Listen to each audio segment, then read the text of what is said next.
Hello and welcome to the Profitable Baker podcast, the show for bakers who mean business. I'm Annie Bennett, founder of the Home Baking Business Academy, and every week I'll be sharing practical lessons, mindset shifts, and inspiring stories from bakers who are building businesses they love. Because success in this industry isn't about who bakes the fanciest cakes, it's about who builds the strongest business foundations. Let's get started. Hello and welcome back to the Profitable Baker podcast with me, Annie Bennett. Now, I've got two ideas I want to bring to you today, and on their own, they're each actually worth a full conversation. But the more I thought about them, the more I realised they're actually two halves of the same story. The first half is about giving yourself permission to experiment, testing new ideas properly without the risk. And the second half is about identity, what actually makes your work recognisably yours. And here's the connection. You can't develop a genuine signature style without experimenting. And experimenting without direction just gives you a scattered range, not a style. So today we're looking at both. Okay, let's start with the ideas you've been sitting on. I'd put money on it that you've got at least one. A product idea, a technique, a flavour combination you've been turning over for weeks or months but haven't actually made. And if I asked you why not, the honest answer is usually some version of what if it doesn't work, or what if I waste the ingredients, or what if nobody buys it. That fear is completely reasonable. But it's also based on a false assumption that trying something new means committing to it fully right away with no way back. It doesn't have to work like that. Here's the mindset shift I want to offer you. Treat new ideas as experiments, not launches. An experiment is small, contained, and low risk by design. A launch is public and it's meant to succeed. Most bakers skip straight to launching a new idea, putting it on the menu, announcing it on social media, without ever actually testing whether it works first. Testing small might mean making one version for yourself or your family before offering it to customers. It might mean offering it to a handful of regulars at a discount in exchange for honest feedback. It might mean a tiny trial batch at a market stall just to see how people react before it's a permanent fixture. The point is you're gathering real information cheaply before you've bet your reputation or your ingredients budget on it. Let's talk about the practical side of testing without wasting money or time, because I know that's the bit that puts a lot of people off. You don't need to make a full batch to test a concept. Scale it right down. A quarter of the recipe, a single portion, whatever gets you a genuine sample without excess. Test the parts that are actually risky, not the whole thing. If you're worried about a new flavour combination, you don't need to build an entire elaborate cake around it. Bake a small test batch of the flavour itself first. If it's a decorating technique you're unsure of, practice it on an offcut or a spare board before it goes anywhere near a real order. And keep a simple record as you go. What worked, what didn't, what you'd change. Doesn't need to be formal, just a note on your phone is fine. But without that, you end up relearning the same lessons every time instead of building on them. The testing is only half of it. The other half is knowing when to actually commit to an idea versus when to let it go. Because not every idea deserves a place in your range, however much you personally love it. Here's a simple filter I want to leave you with.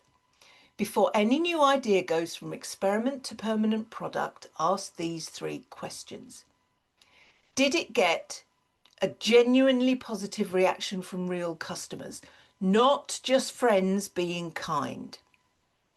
Can you make it consistently at a price that's actually profitable? And does it fit who you are as a baker, or does it feel like a detour? If it's a yes to all three, that's a definite green light. If it's a no to any one of those questions, then it doesn't mean scrap it forever. It might mean it needs more development, or it might mean it's not just right for you right now. And that's fine too. Not every idea has to become a product. Some ideas are useful for just what they teach you. So that's the experimenting half of the podcast. And here's where it connects to the second thing I want to talk about today.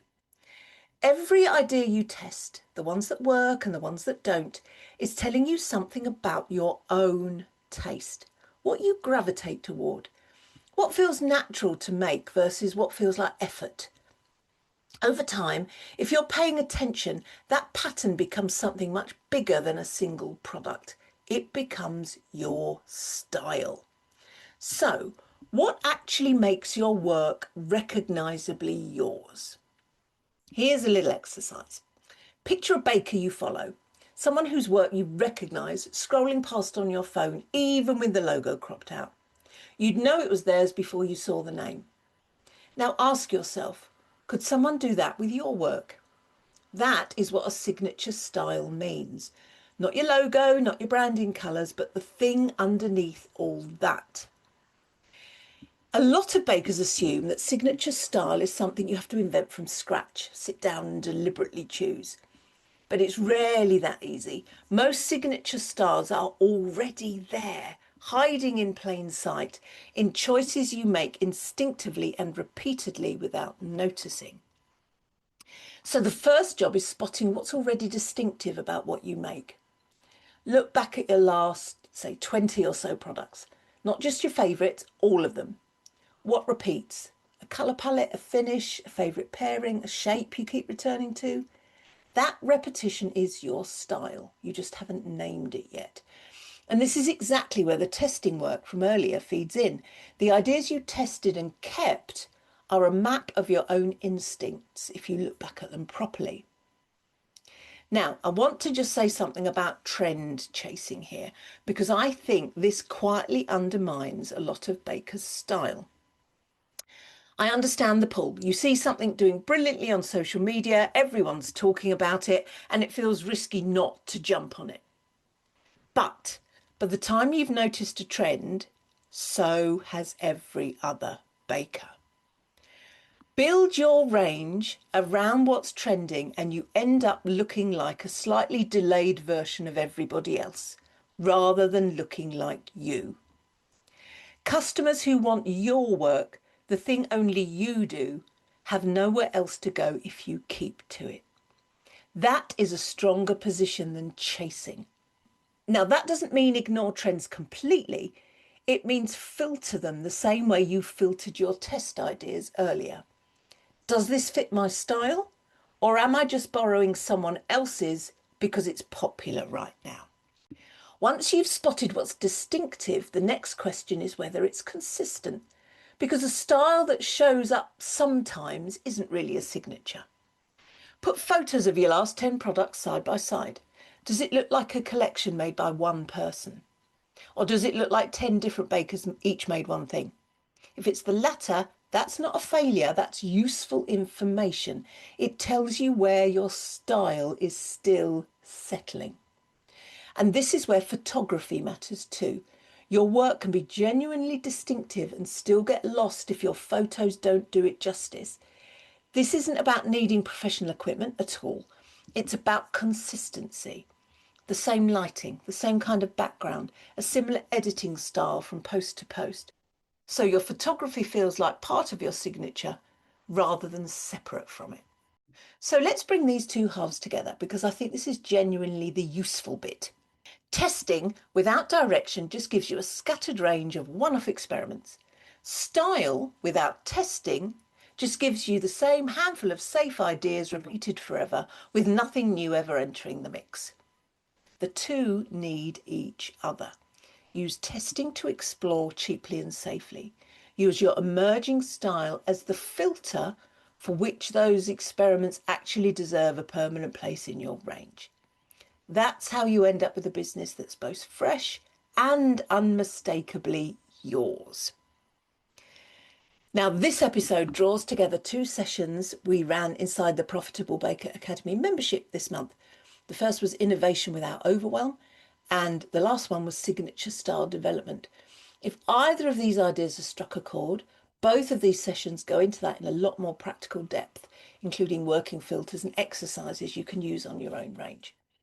You can find out more about the Academy membership at anniebennett.co.uk or through the link in the show notes. Thank you so much for listening. Until next time, take care of yourselves and take care of your businesses. See you next time.